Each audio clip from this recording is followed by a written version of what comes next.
All right, welcome back, everybody. Here we go. It's the recap. So today's video is going to be about obviously how championship weekend went, which teams, won 7th, 5th, 3rd, and then 1st. And then I'll kind of go over some of the records for this year. I thought that were kind of interesting. There's not too many of them, a couple ones that we broke records this year, so I wanted to bring those up. Go through the final standings, go through our all-time winners, the trades that happened this year, what that means for draft picks come our draft, and then what players have been kept twice and cannot be traded during our pre-draft trading window. Pretty much everybody who was kept twice didn't get traded this year, so I just want to run through those quickly here as we do the video. I will send out the year-end email as always, but I just wanted to do this first. So for the preseason here, I will do today's video, and then I was thinking around Super Bowl weekend, maybe I would do who I think the keepers are. Just throw out names, right? Take an early guess, have a fun video, kind of do that kind of thing around Super Bowl weekend. And then once Yahoo opens up the fantasy football, then I think it's usually April, maybe early May. Once they reopen up the fantasy football seasons on there, then I'll go through, update all our schedules, and then maybe I'll pull off one of those mock drafts I was doing last summer and get those going again. Those were a lot of fun, just a lot of work to put the video together, but once the ringette season's done, I'll have a lot more time. So I'll definitely do that. I think that's everything to touch base ahead of time. Once I set out the email, I'll send out all the email transfers for the winners and their money. And I think that's everything. So I might as well hop right in. So like I said before, I'll go through each matchup. I'll start at the 7th place one, work my way back up to 1st, and go that way. All right, so we'll start with the first one. You see the first one there is Ty versus the buddies, Jay and Adam. They were going for 7th place.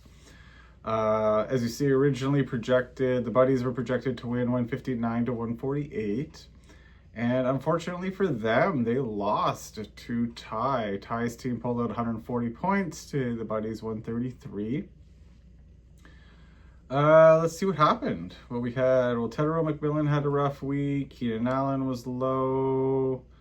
Jefferson was low. So I guess those combined. I mean, the rest of the guys didn't do bad. Kyron Williams had 16 points. Pollard was 11, which isn't too bad.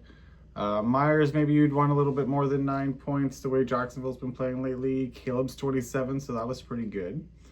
For Ty, let's see what helped him get the victory. We had Josh Allen got back to normal with 21. Addison had a good week because he had the touchdown.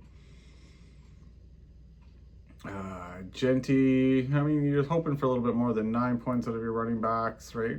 With the 2 there, but worked out okay. I mean, Fanning didn't play much, but got him 11 points, so that was nice. Loveland, was that 6 receptions, 94 yards, and a touchdown. That's pretty awesome for a tight end.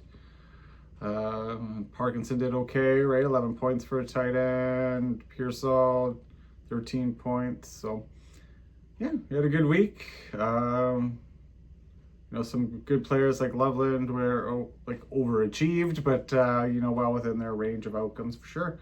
So big win there for Ty, and Ty takes the 7th place win. I guess it's called. There's no trophy. Next up, we have myself versus Dallas. Originally projected, Dallas was to win 168 to 164. Fortunately for me, which I didn't think was going to happen, I won 177.5 to 142.7. So that means I win 5th place, and excuse me, and I get to pick my draft pick next year between spots 2 and 12. So I either have to do the strategy of do I take an early pick? That way I can get a bunch of players that are available, which I'll show later that were kept twice that are now available. Or do I kind of pick towards the end of the draft, keep Bijan maybe with my 1st round pick, and then I have an early 2nd round pick just because I don't have a 3rd round pick.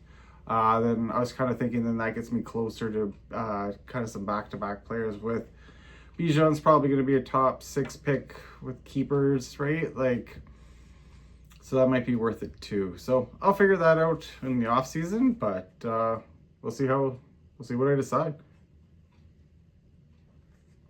Okay, so we'll break it down here for Dallas. Jalen Hurts underperformed, only getting about 10 points. I mean, Puka had a decent day at 15 points, but it's, you know, it's not that 20 points or so that he's pretty steady at. Nico and Cortland Sutton were a little low. They were under 10 points. I mean, look at all these guys here, single digits, right? Like Kenneth Walker, Monangai, Kelsey. Pierce got zeros. I mean, Hampton and Charbonnet at least had great games for Dallas, right? 20 points each. So Aubrey got his decent 17, 145 yards. So, I mean, it's a pretty standard week other than like this group of players there getting the single digit. So that only gave him the 142, which isn't bad. Would have beat both Ty and the buddies there in the other matchup, right? So it was good, but just not good enough to beat my 177. So let's see what happened for my team. Baker Mayfield got 20.9. To be honest, when Red Zone was showing that game, I did not feel like he was going to end up with like almost 21 points there. So happy that that's what it ended up with. Jamar had a good day, right? 2 touchdowns, so that's 25 points. Pittman was low, but I was really worried about that. Excuse me. With Phillip Rivers, Kyle Williams, I took a chance on with them missing some receivers. I mean, they put up 42 points and he only gave me 5 points. So it was a smart play. It just didn't work out. So Bijan, well, what could I say? 39.9 points. So that was the big reason why I beat Dallas. Cook had a decent day, just no touchdown there. So he only had 8.7. Ferguson didn't play very much, but he got 1 catch for a touchdown and 6 yards. So I'll take that for sure. Parker Washington had a great day, 115 yards. So that was 19.5 points. Chimere Dike. This time was mostly receptions and receiving yards to give me 12 points. Not much for return yards with only 40 return yards. So yeah, so it was a good week by my team. I was lucky, which was nice. Sorry, I got something on my screen. So I'll take it. I'm always happy with a 5th place finish. It's above 50%, and yeah, I'm picking a draft pick. It's got some thinking to do. Those are my 2 strategies, like I said before. I just don't know which way I'm going to go yet, but stay tuned. Okay, next we have the 3rd place game. For a 3rd place trophy that you get from Yahoo, and then $150 in your money back. Well, it's a little bit more than your money back. So originally projected Sunil was 171 to 170, so it was a nice predicted close matchup. As you can see, it didn't result that way. Sunil ended up with 196 to 151. For Sunil, I mean, no surprise, he was the 2nd highest point scorer of the year. So him putting up 196 points is not unexpected at all. So congratulations to him to getting 3rd place. I mean, I know it's not 1st place, the money in the trophy, but hey, it's still $150 in your pocket. So congratulations to him for that. And let's see how he did it. So he had Bo Nix get 21 points. McLaurin had an average day, 11. T. Higgins and Dobbs were around 9 points. There it is. Derrick Henry, 45.6 points. ETN with 11. Andrews with 6. DeAndre Swift with 21. McCaffrey, 28. I think, what did I say? Between their 3 running backs, he would get about 80 points, 90 points. So that's what, 56. And 28 is 80. 84, so that's not bad, right? So right in that area. DeAndre Swift had, like I said, had a big day at 21. So and then Henderson at 82. He played a little bit more, I thought. Given I know they still had 42 points in his health, I thought maybe they'd sit him a little bit more. But hey, 82 yards is 8 points, so you take that. Yeah. Sorry, I was just looking down the line with the kicker, and the defense wasn't too much there. So for Rob, unfortunately, he had a great start to the year. His end of the year didn't result. Given him the results he was looking at for there, he lost, I think, 5 in a row to end the regular season, won the first week of the playoffs, and then lost 2 more again. So must have been frustrating. He's got a good team. Just maybe it was matchups, maybe it was injuries. I don't know for sure, but just had a rough go. So, but this week he had Lawrence, right? He's still doing really well, 22 points. Amon-Ra just didn't get a touchdown, so had 14. Diggs, good week, got 22 points. Jalen Reed, you know, those Packer receivers, got 8 points. Javonte Williams got 11, which isn't too bad. Pacheco only got 3. Michael Mayer was a good pick with Bowers out with almost 18. AJ Brown, 12 points. Jacobs was low with 1 point there. So, you know, some good players, got some good moves. I mean, it's hard when you got Derrick Henry putting up 45. That puts up a huge difference. I mean, I know Sunil technically beat Rob by about 45 points, but hey, a win's a win. But yeah, that was a big one there. So, all right. So the championship matchup. Yeah, so it was Tom versus Jeremy. And as you can see on your screen there, Tom pulled this one out. Congratulations to Tom, his first victory in our fantasy football league. Second victory for his franchise, I guess, since he took it over from Chris. But his first championship with us, I think it's been 4 years now he's been on. 3rd or 4th year, I can't remember, but I think it's his 4th. But anyway, so his 4th year with us. So congratulations to Tom, beating Jeremy 158 to 143. Both teams were under projected, but Tom still pulled that one off. He had Dak Henry with 23. Zay Flowers got 13. Smith and Lamb and Gainwell were pretty low. None of them got touchdowns to give them that extra little boost there, but didn't matter when you got Chase Brown also getting you 29. Tyler Warren had a decent day at 9. Devo's 11. Wandell 22. So just kind of a mishmash of everybody getting points there, not just a crazy one high player. I mean, Chase Brown was 29, was pretty good, but it's not like Henry, right? Or as you see on your screen there, I almost called him Block Purdy, but Brock Purdy, getting 42 points there. And then Jigba was 16. Conklin and Franklin got a little low. Sorry, McConkey and Franklin were a little low. RJ Harvey, Aaron Jones got a decent amount of points. Taysom Hill, unfortunately, got 0 for Jeremy. Carter Dobbs and Dylan Sampson are all single digits. Kicker single digits, so none of that helped Jeremy there. So that's a tough one.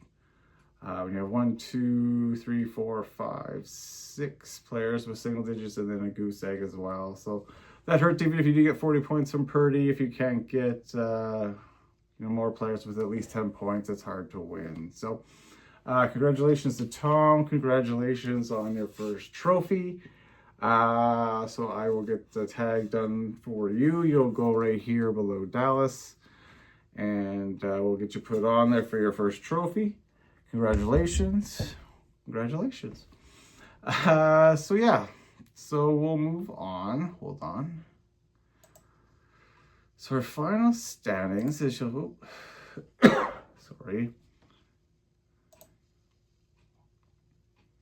Standings. Okay. So as you see on your screen there, the final standings, we have Tom was first, Jeremy second, Sunil third, Rob fourth, myself fifth, Dallas sixth, Ty seventh, the buddies Jay and Adams are eighth, and then from the regular season, Dave is 9, Jen is 10, Richard is 11, and Wayne is 12. So what this means, obviously, is just more so for our schedule for next year. Week 1, we always do 1 versus 2, 3 versus 4, 5 versus 6, and so on. So you'll see there, it'll be basically rematches from this week: Tom versus Jeremy, Rob versus Sunil, me versus Dallas, Ty versus the buddies, and then Dave versus Jen, Richard, and Wayne in week 1. And then weeks 4 versus 10 is the rivalry week, which is always like the 1 versus 12, 2 versus 11, 3 versus 10 schedule. So yeah, so that's how it would break down for next year. So okay, and then I just wanted to show the trades. So we had 2 trades this year. We had the first trade was myself and Richard. I traded him Brian Thomas Jr. and my 3rd round pick for Michael Pittman and Richard's 5th round pick. So we swapped receivers and then I moved down. I like the trade for the most part, other than Daniel Jones getting hurt, which kind of limited Pittman even more. They're really starting to use the 3 receivers even more. I was just looking for kind of more consistency, and unfortunately your quarterback gets injured, so what can you do? And then the other one, as you can see on your screen there, is Richard for Tom traded a 3rd round pick. Sorry, Tom traded his 3rd round pick to Richard for Zay Flowers and a 7th. So what that means, hold on your screen there, it's a grid. It might be hard to see. You can see there for my team, I don't have a 3rd round pick, but I have 2 5th round picks. Tom, where is he there? About 4 from the bottom. He's got 0 third round picks and 2 7th round picks. And then Richard has 3 3rd round picks with no 5th or no 7th round pick. So that's a big advantage for him. Maybe not. Injuries play a big factor into how the fantasy season goes. So we'll see what that means. No one's really moving back too far. So, well, it is always risky to move back. It's not like we move from the 3rd round to the 10th round and we're making a big gap. So for Tom, I mean, yeah, he went from a 3rd to a 7th, but he won a championship. So it's clearly going to be worth it, even if he doesn't make the playoffs next year, whatever. He got a championship, so he's doing good. And then for me, hey, whatever. Maybe I get lucky, make a good move, make some draft picks. 5th round players still can turn out to be fine. Maybe give me more balanced team. We'll see. Only time will tell. So, and then what was next? Oh, I'm gonna just go here first. Hold on. Record book.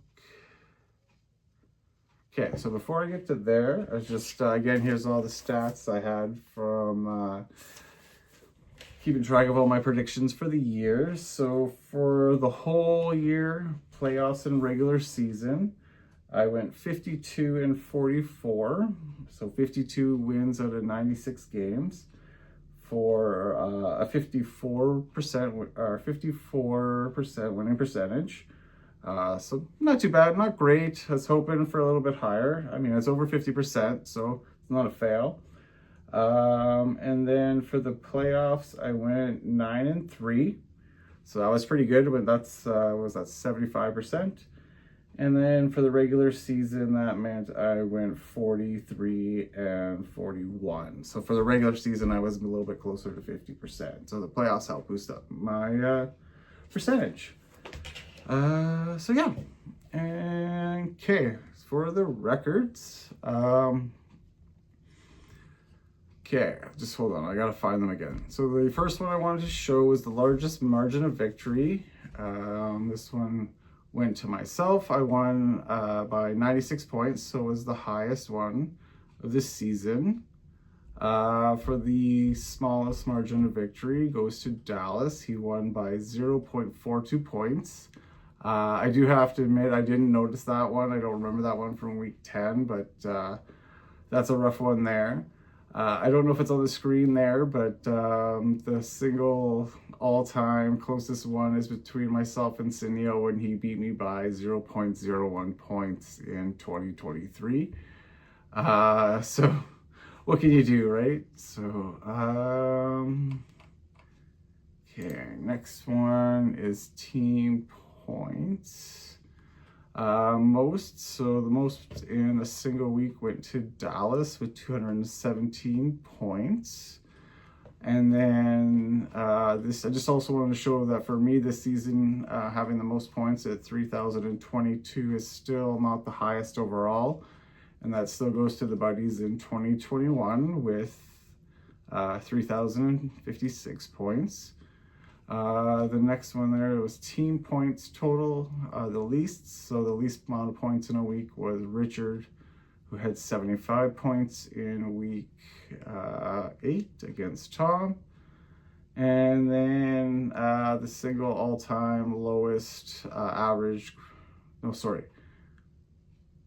I think this is the all-time lowest average goes to Dave, which I don't understand at the 126 on here. I don't know if that one's on your screen, but just the way it breaks down. It shows Wayne this season had 1,974 points for an average of 137. And then it shows Dave's season all time this year at 126. So I don't know if that was his average, but wouldn't he then be the lowest for the, I don't know, for the season? I don't know. It's confusing. If it's not on your screen, I apologize. Okay,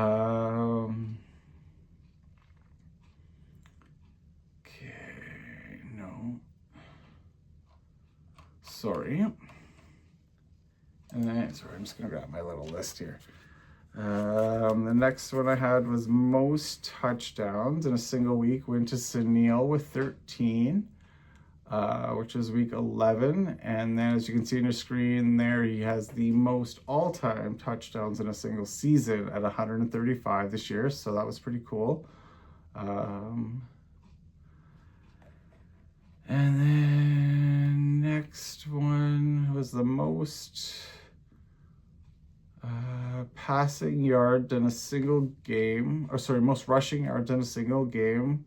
This year was Sunil with 610, which is also the all-time record.